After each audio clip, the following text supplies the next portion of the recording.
WhatsApp কি অবস্থা this Ahmed Tanvir, welcome to another video. আমি এই মুহূর্তে দমের টিজারটা একটা ব্রেকডাউন দেওয়ার ট্রাই করব। দেখেন, এই ঈদের আসলে ফিল্মের যে লাইন আপটা আছে সেটা আসলে অনেক বেশি গর্জিয়াস, অনেক বেশি জোস। মানে এত এত ফিল্মের লাইন আপ আছে, আপনি জাস্ট ভেবে বলে বোঝানো যাবে না। আফরান নিশোর দম আছে, প্রিন্স গতকাল টিজার রিলিজ পেলো, প্রেশার কুকার লাইন আপে আছে, রাক্ষসের এখন অনেক কিছু আমরা টিজার পাইনি, রাক্ষস এখনো পেন্ডিং এ আছে। সো দিস ইয়ার্স ঈদ হবে খুবই দারুণ। এটাই ৫ সেকেন্ডের যে টিজারটা রিলিজ দেওয়া হয়েছে, এই ৫ সেকেন্ডের মধ্যে পুরো ঘটনাকে একটা বিল্ড আপ দেওয়া ট্রাই করেছে। This is one of the best teaser so far on this Eid. প্রথম যে ফ্রেমটা ইউজ করেছে সেই ফ্রেমটা যদি আপনি খেয়াল করেন, দেখেন একটা ধুধু মরুভূমির প্রান্ত দেখা যাচ্ছে, সেখানে আফরান নিশোকে ছোট্ট আকারে দেখানো হচ্ছে। এইখানে বেসিক্যালি বোঝানো হয়েছে যে আফরান নিশো আসলে কতটুকু ভালনারেবল অবস্থায় এখানে অবস্থান করছেন। এই পার্টটা পুরো যে টিজারে যে ভাব মূর্তিটা আছে, যে টিজারে যে গাম্ভীর্যতা আছে, সেটা এই প্রথম সিনেমার মাধ্যমেই বোঝা যায়। নেক্সট ওয়ে আমরা দেখতে পাই যে আফরান নিশোর সাথে একটা ক্যামেরা অ্যাঙ্গেলের সম্পর্ক আছে, তিনি এদিক ওদিক ঘিরে ধুলে চলাফেরা করতেছেন। এইটা বেসিক্যালি তার যে ভালনারেবল অবস্থাটা আছে সেটাকে আরেকটু বেশি পুশ দিয়েছে। এবং আমার one of the most favourite frame যেটা গোটা টিজারের মধ্যে, সেটা হচ্ছে এই ফ্রেমটা। ৫ জন আছেন ঘোড়াতে করে, ৫ জন ঘোড়া চালক আছেন এবং তারা প্রত্যেকে আরবীয় একজন ড্রেসের পরে আছেন আর কি। সেখানে আফরান নিশোকে শুয়ে থাকতে দেখা যাচ্ছে, তিনি তার পেটের ভরে এখানে শুয়ে আছে, পড়ে আছেন লেজি। এই ফ্রেমটা অসাধারণ একটা ফ্রেম। এই একটা ফ্রেমের মধ্যে আমরা বুঝতে পারছি যে আফরান নিশোকে এখানে কি পরিমাণ টর্চার করা হয়েছে এবং কি পরিমাণ মেন্টালিটি ট্রমা দেওয়ার মাধ্যমে তাকে এরকম একটা সিনারিও তৈরি করা হয়েছে যেখানে তাকে ঘোড়ার পেটে জাস্ট ঝুলে নিয়ে আসা হচ্ছে।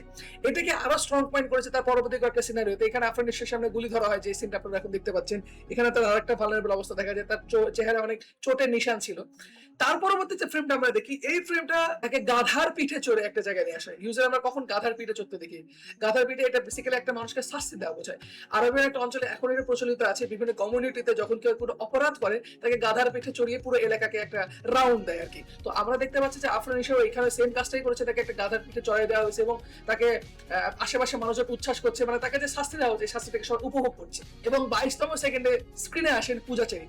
পূজাচেরির অবস্থাটা এখানে বোঝানো হয়েছে যে তিনি অনেক বেশি চিন্তিত। প্রথমে তার একটা ট্রেনের কার্ড দেখানো হয়েছে, যেখানে ট্রেনে অনেক মানুষজন রাশ হয়ে আছেন, বাট সেইখানেও তিনি এত মানুষের মধ্যে অন্য মানুষ হয়ে আছেন। ইউজুয়ালি আমরা কিন্তু ট্রেনের মতো একটা জায়গাতে একটু সতর্ক থাকার চেষ্টা করি, কারণ আমাদের জিনিস হারাই যাওয়ার সম্ভাবনা থাকে, ছিটতে হওয়ার সম্ভাবনা থাকে, বাট সেইখানেও পূজাচেরি অনেক বেশি টেনশনে আছেন।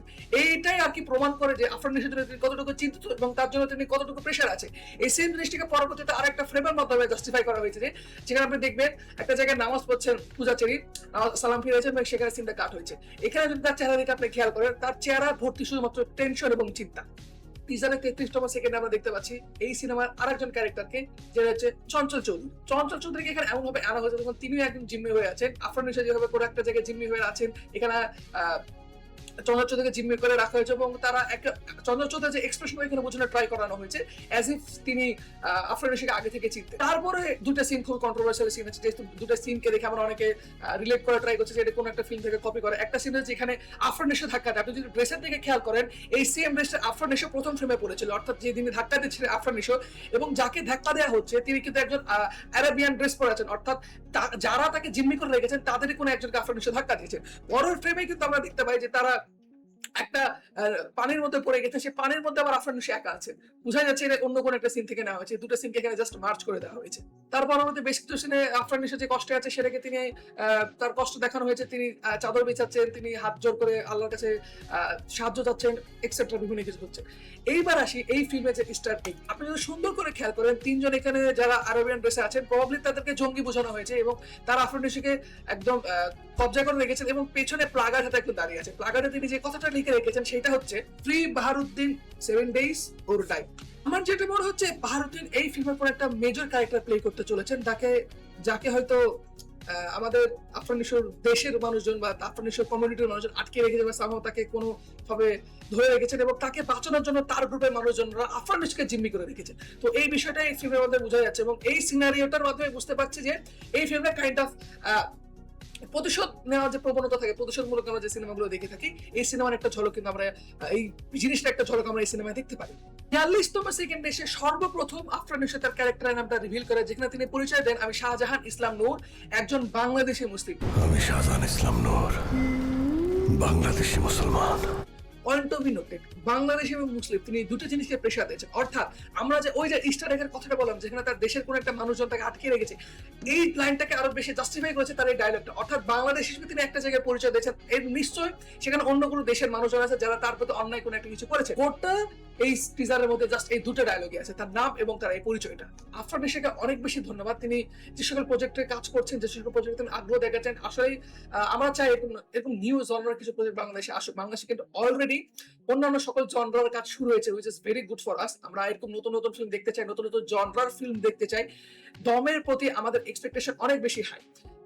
Colour grading is so perfect, cinematography so perfect, actor acting so perfect.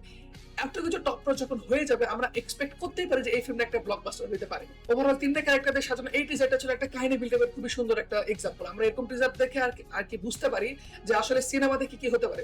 কিছু কিছু টিজার থেকে যেমন শুধুমাত্র অ্যাকশন কাট থাকতে পারে, কিছু ঘটনা কাট থাকতে পারে, বাট এরকম টিজারটা আপনি দেখেন প্রথমে আফরান নিশার একটা যে ভালনারেবল অবস্থা, সেটা একটা সিচুয়েশন বিল্ড আপ করা হয়েছে 22 সেকেন্ড ধরে। 22 সেকেন্ড পরে সেটাকে জাস্টিফাই করার জন্য, তার জন্য যে মানুষ কেয়ার করে সেটাকে বোঝানো হয়েছে। মাঝখানে একটা সেকেন্ডে তার প্রতিবাদ সেটা দেখানো হয়েছে, এবং সিনেমাটা শেষ হয়ে যায় তার প্রতিবাদমূলক একটা বাক্যের মাধ্যমে। এই যে তার পুরো একটা মানুষের জার্নির যে একটা সার্কেল দেখানো হচ্ছে কোন একটা ঘটনার মাধ্যমে, এই জিনিসটা পুরো এই টিজারের মধ্যে ফুটাই